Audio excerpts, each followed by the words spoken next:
안녕하세요. 저는 40대 초반 서울에 사는 남성입니다. 그날은 굉장히 피곤한 날이었습니다.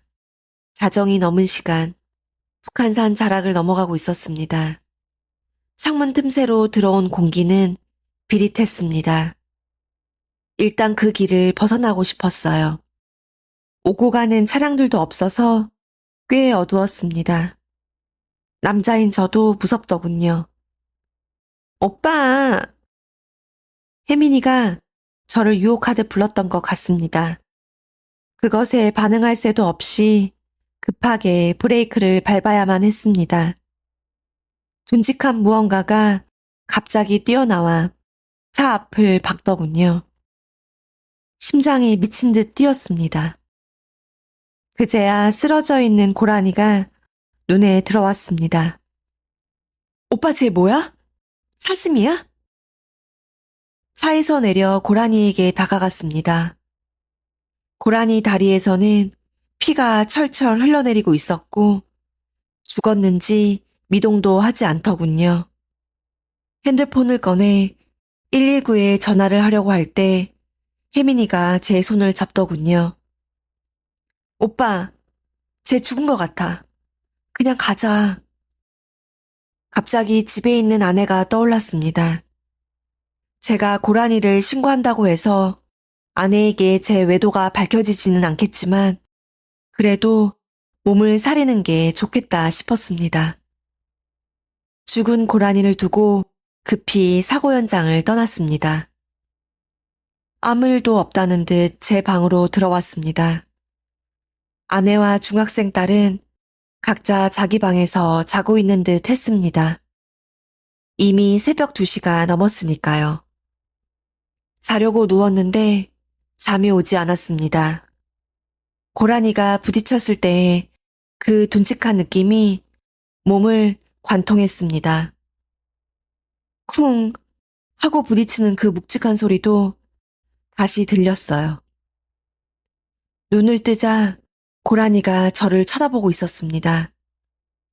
어두움보다 더 어두운 검은 눈동자로 저를 노려보고 있었어요. 저도 모르게 비명을 질렀습니다. 불을 켜자 고라니는 제 시야에서 사라져 버리더군요. 그러자 제 딸이 제 방에 들어왔습니다. 아빠! 왜 그래? 악몽을 꿔서.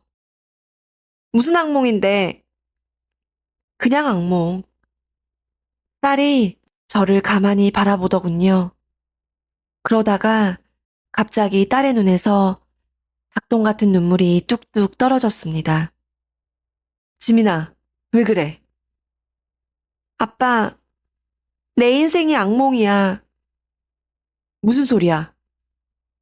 엄마가 이상해. 네 엄마가? 네 엄마가 왜? 엄마, 오늘 나한테 할머니네서 잔다고 했거든? 근데 아까 할머니한테 전화 왔었어. 할머니 오늘 엄마랑 연락한 적 없대. 엄마, 어제도, 그제도, 그저께도 일주일 내내, 아니, 한 달 내내 집도 안 들어온 적도 있고, 아빠보다 늦게 들어왔어. 엄마, 완전 정신이 나갔어. 나 밥도 안 챙겨줘. 아빠, 엄마 바람난 걸까? 예상치 못한 딸의 말에 저는 충격을 받았습니다. 아내와는 딸에 관한 이야기가 아니면 말을 하지 않았습니다. 아내는 회사에 다니고 살림하고 딸을 돌보고 그러고 사는 줄 알았어요. 그런데 아내가 바람이 났다고요? 믿을 수 없었습니다. 한숨도 자지 못했습니다. 아내가 정말 바람을 피우는 걸까? 그 남자는 누굴까? 미쳐버릴 것만 같았습니다. 그러다가도 딸이 잘못 생각하는 거겠지. 애써 부인했습니다. 슬며시 잠이 들었을 때 또다시 고라니가 보였습니다. 고라니는 저를 노려보고 있었어요. 결국 저는 한숨도 자지 못했습니다. 다음 날 출근 후 아내에게 카톡으로 연락을 했습니다. 저녁을 같이 먹자고 했더니 약속이 있다고 하더군요. 내일은 어떠냐고 물었더니 내일도 안 된다고 했습니다. 무슨 일 있냐고 묻자 더 이상 카톡은 오지 않더군요. 취미생활도 하지 않던 아내였습니다. 친구들하고도 교류하지 않은 지 오래 전이었어요. 딸만 바라보며 사는 아내였습니다. 아내가 바람피는 게 분명했습니다. 퇴근 무렵 아내의 차가 회사 건물에서 나오더군요. 아내의 차를 따라 붙었습니다. 도대체 어디 가는 걸까? 상간남을 만나러 가는 걸까? 그 상간남을 사랑하는 걸까? 핸드폰이 날카롭게 울렸습니다. 혜민이었습니다. 저는 전화를 받지 않았습니다. 다시 핸드폰이 울리더군요. 이번에는 아내였습니다. 전화를 받았어요. 당신 지금 어디야? 아내의 물음에 대답이 바로 나오지 않더군요. 어? 어디 좀 가는 길이야. 당신 아까부터 계속 내 차 따라붙던데 지금 미행하는 거야? 뭐? 내가 널 왜 미행해? 저도 모르게 화를 내버렸습니다. 꼭 나 미행하는 것 같아서. 아님 말고 가던 길 가. 아내가 전화를 끊었습니다. 더 이상 아내를 미행할 수 없더군요. 그런데 이상했습니다. 제가 미행한다는 것까지 알 정도로 주변을 살핀다는 이야기인데 그것은 외도하는 증거가 아닐까요? 저는 바로 흥신소에 갔습니다. 아내의 뒷조사를 부탁했습니다. 아내는 그날 자정이 되어서야 집으로 들어오더군요. 지금이라도 달려가 아내에게 상간남이 누구냐고 따져 묻고 싶었지만 증거가 없었습니다. 흥신소에게 일을 부탁했으니 기다릴 수밖에 없었어요. 온갖 생각으로 잠에 들지 못했습니다. 또다시 고라니가 저를 노려보더군요. 고라니의 검은 눈동자는 제가 죄인이라고 말하는 듯 했습니다. 고라니를 더 이상 보고 싶지 않아 꿈을 깨기 위해 애썼지만 몸은 가위에 눌렸는지 손가락 하나 까딱할 수 없었습니다. 고라니는 사라지지 않았고 그렇게 한참을 노려보다 새벽쯤 사라졌습니다. 오빠 무슨 말이야? 갑자기 우리가 왜 헤어져야 되는데? 미안하다 혜민아. 와이프한테 돌아가려고? 와이프에게 돌아간다는 문장은 애초에 성립이 안 되는 것이었습니다. 와이프는 어제도 제 와이프였고, 지금도 제 와이프고, 내일도 제 와이프이기 때문입니다. 딴 놈을 품은 아내를 받아들일 수 있느냐? 물론 받아들일 수 없습니다. 그건 남자 자존심이 허락하지 않으니까요. 혜민이한테는 미안한 말이지만 바람을 필 때 아내와 이혼을 염두에 두고 핀 건 아니었습니다. 어쩌면 언젠가 아내와 다시 화목하게 될 날을 기다렸는지도 모르겠습니다. 오빠, 그러지 마. 사회적 눈 때문에 힘든 거 알아. 우리 사랑이 힘들잖아. 근데 나 이렇게 몰래 몰래 만나도 괜찮아. 나 참을 수 있어. 혜민이가 제 품속으로 파고들더군요. 저는 혜민이를 밀어냈습니다. 혜민아, 나 너랑 헤어지려고 왔어. 혜민이는 제 목을 자신의 손으로 휘감았습니다. 어느새 혜민이의 얼굴이 고라니의 얼굴로 보였습니다. 고라니의 검은 눈동자가 저를 노려보더군요. 얕은 비명을 내질렀습니다. 오빠, 왜 그래? 혜민이의 얼굴은 온데간데 없고 고라니 얼굴만 보였습니다. 망할 고라니, 고라니는 계속 저를 노려보았습니다. 혜민아, 너도 유부남 따위 만나지 말고 좋은 남자 만나라. 그렇게 그 집을 나왔습니다. 다시 북한산 자락으로 향한 건 고라니를 친 지 사흘째 된 날이었습니다. 도저히 일상생활을 할 수가 없었어요. 시도 때도 없이 고라니가 보였기 때문입니다. 고라니가 절 노려볼 때면 숨이 턱턱 막혔고 공포감에 몸이 굳어버렸습니다. 그때 사고로 죽은 고라니가 아직도 그곳에 있다면 땅에 잘 묻어주고 싶었습니다. 그렇게 해서 이 끔찍한 악몽에서 벗어나고 싶었어요. 죽은 고라니가 있을까 핸드폰 손전등을 켜고 보았습니다. 저도 모르게 비명을 질렀어요. 그곳에 아내가 서 있었습니다. 저는 제가 꿈을 꾸나 싶었습니다. 그런데 아내 앞에 고라니가 있더군요. 비현실적이었습니다. 당신이 3일 전에 차로 친 고라니. 고라니와 눈이 마주쳤습니다. 꿈에서 본 고라니와 똑같았습니다. 꿈에서와는 달리 고라니는 저를 노려보고 있지 않았습니다. 오히려 낯선 사람이 무서워 두려운 눈을 하고 있었어요. 어떻게 된 거야?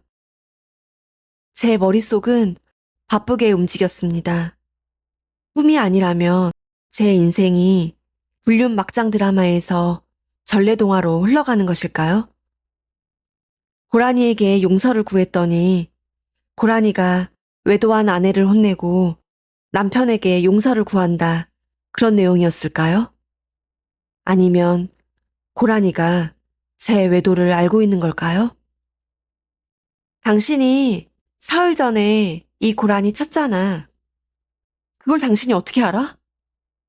나 알고 있어. 당신 바람난 거. 아내의 목소리는 밤 공기만큼 차갑더군요. 당신 내 생일날 그 여자 집에서 잤잖아. 나 그날부터 당신 미행했어. 내가 무슨 바람이 나? 무슨 여자? 일단 잡아 뗐습니다. 당신이 고라니 친 날 당신이랑 그 여자 차로 치려고 당신 차 따라 붙었는데 당신이 먼저 고라니를 치더라. 그러니까 당신이 미행했는데 이 고라니가 그때 내가 친 고라니라고? 그때 그 고라니 죽었었어. 나도 죽은 줄 알았거든? 근데 당신이 가고 고라니가 죽을 힘을 다해서 일어나려고 애쓰더라? 다리에 피를 철철 흘리면서 말이야. 119에 신고했더니 소방대원이 와서 응급조치 해주더라? 그러니까 고라니가 다시 조금씩 걷기 시작하더라. 그래서 119 구급대원들은 다시 돌아가고 나도 차에 타려고 하는데 고라니가 다시 주저앉아버린 거야. 다시 못 걷더라고. 마음이 쓰여서 다음날 다시 와보니까 여전히 못 걷는 상태로 있더라고. 외도가 들킨 마당에 고라니 이야기는 제 귀에 들리지 않았습니다. 아내는 말을 계속 이어가더군요. 이 고라니가 꼭 나 같았어. 지민이가 그러더라? 너 바람났다고? 흥신소에서 증거가 나올 때까지 참으려고 했지만 참지 못하고 말해버렸습니다. 아내는 잠시 말이 없더군요. 여보, 우리가 우리 딸 망쳤어. 당신한테도 그렇게 얘기한 거야? 나 당신 미행한 거 지민이가 나한테 당신 바람난 것 같다고 해서 시작한 거야. 딸이 닭똥 같은 눈물을 흘리던 게 생각났습니다. 거짓말하지 마. 당신 매일 늦게 들어왔다던데? 지민이도 내 팽개쳤다던데? 당신이 늦게 들어오니까 나도 늦게 들어온 거지. 당신 미행하느라. 당신 바람 폈다는 증거 사고도 넘쳐. 아내는 차에 타버리더군요. 고라니는 멀리 가지는 못했습니다. 아직도 다리가 성하지 않는 것 같았어요. 그런데 그날 밤 고라니는 제 꿈에 나타나지 않았습니다. 다음 날 흥신소에서 연락이 왔습니다. 아내분 바람 안 피던데요? 안도의 한숨이 절로 나오더군요. 그런데 아내분이 시도 때도 없이 울더라고요. 회사에서도 울고, 차에서도 울고, 마트에서도 울고, 계속 울더라고요. 혹시 고객님이 바람나셨어요? 아내분 우시는 게 꼭 남편 바람났을 때 아내들이 하는 반응이랑 같아서요. 흥신소에서 보내준 사진들은 아내가 울고 있는 사진들이었습니다. 그날도 고라니를 보러 갔습니다. 역시나 아내가 와 있더군요. 아내는 저에게 아무 말도 하지 않았습니다. 제가 말을 걸어도 대꾸하지 않더군요. 다음 날도 고라니를 보러 갔습니다. 아니, 정확히 말하면 아내를 보러 갔어요. 아내와 저는 고라니에게 물과 풀을 주었습니다. 아내가 고라니를 보더니 웃더군요. 아내가 저를 받아들여 줄 것만 같았어요. 그 다음 날도 고라니를 보러 갔습니다. 아내는 고라니에게 풀을 주며 말했습니다. 왜 그랬어? 죽은 줄 알았어. 살았다고 생각했으면 나도 119에 신고했을 거야. 아니, 고라니 말고. 왜 그랬어? 외도를 말하는 것 같았습니다. 미안하다. 아니, 사과 말고. 이유를 말해봐. 당신이랑 말만 하면 싸우고, 그러다가 서로 투명인간 취급하고. 그게 부부는 아니니까. 그냥 숨쉴 구멍이 필요했어. 숨쉴 구멍은 나도 필요했는데 나는 외도 안 했잖아. 그건 이유가 안 돼. 선아야. 어머, 고라니 봐. 뛰려나 봐. 아내의 말에 고라니를 바라봤습니다. 고라니가 순간 저를 바라보더군요. 순한 눈망울이 저를 바라보는데 왠지 모르게 울컥했습니다. 그러더니 고라니의 단단한 몸이 덤불 속으로 내질르더군요. 다리는 더 이상 아픈 것 같지 않았습니다. 고라니는 그렇게 덤불 속으로 사라져 버렸어요. 회복력이라는 건 대단한 건가 봐. 평생 못 들 줄 알았는데. 아내는 고라니가 사라진 곳을 바라보며 말했습니다. 선아야, 나 그 여자랑 헤어졌어. 그제야 아내가 저를 바라봤습니다. 나 당신이 바람핀 거 알았을 때 죽을 것 같았거든? 몰라. 왜 그랬는지. 당신하고 이미 부부가 아닌데도 바람 폈다는 사실이 너무 힘들더라. 다시는 행복할 수 없을 것만 같았어. 근데 고라니도 회복했잖아. 나도 회복할 수 있을 것 같아. 그래, 선아야. 우리 회복하자. 나 지민이가 어렸을 때 육아 많이 참여 못한 거 미안해. 그때 내가 너무 많이 어렸어. 너 우리 엄마 때문에 스트레스 받을 때마다 방어 못 해준 것도 미안해. 이제 정말 너를 위해 살게. 용서해주라. 그 말을 좀 더 일찍 해주지 그랬어. 당신이 바람 피기 전에 그 말을 해줬으면 우리 다시 화목했을 텐데. 선아야, 저는 아내의 손을 잡으려 다가갔습니다. 그러자 아내는 도망치듯 제게서 벗어나 차로 가버렸습니다. 아내를 따라가려 했으나 그때 낯선 번호로 전화가 오더군요. 받지 않을까 하다가 이상한 예감에 전화를 받았습니다. 병원에 달려가니 혜민이는 위세척 중이었습니다. 혜민이의 언니가 저를 노려보며 말하더군요. 네가 사람이야? 유부남 주제에 내 동생을 꼬셔? 어떻게 할 건데 지금? 내 동생이 너 같은 인간 때문에 죽으려고 했어. 병원에서 지나가는 사람들이 저를 쳐다보았습니다. 내 동생이 또 죽겠다고 하면 어쩔 거야? 어쩔 건데? 문득 숲속으로 뛰어가던 고라니가 떠올랐어요. 사람 그렇게 쉽게 안 죽어요. 뭐? 혜민이 스스로 일어날 거예요. 저 왔다는 말 하지 마세요. 병실 밖에서 혜민이를 보았습니다. 혜민이는 아직 의식을 회복 못했는지 얌전히 누워있더군요. 아내의 마음을 돌리기 위해 애를 썼습니다. 그러나 아내는 결국 저에게 이혼 서류를 내밀었어요. 선아야, 나 알아. 네가 나 사랑하는 거. 사랑? 이혼하는 마당에 갑자기 사랑? 날 사랑하지 않았다며 네가 울 이유가 없잖아. 나 운 적 없어. 너 울었잖아.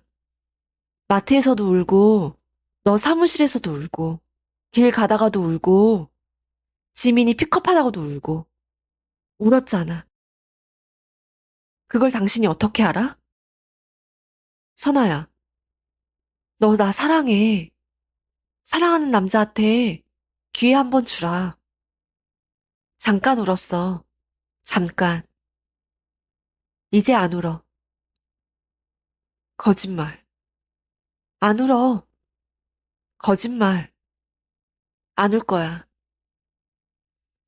아내와 이혼을 했습니다. 아내는 제가 혜민이에게 돌아갈 거라고 생각했지만 그러지 않았어요. 이혼을 하니 오히려 여자 생각이 나지 않았습니다. 오히려 아내를 더 사랑하게 되더군요.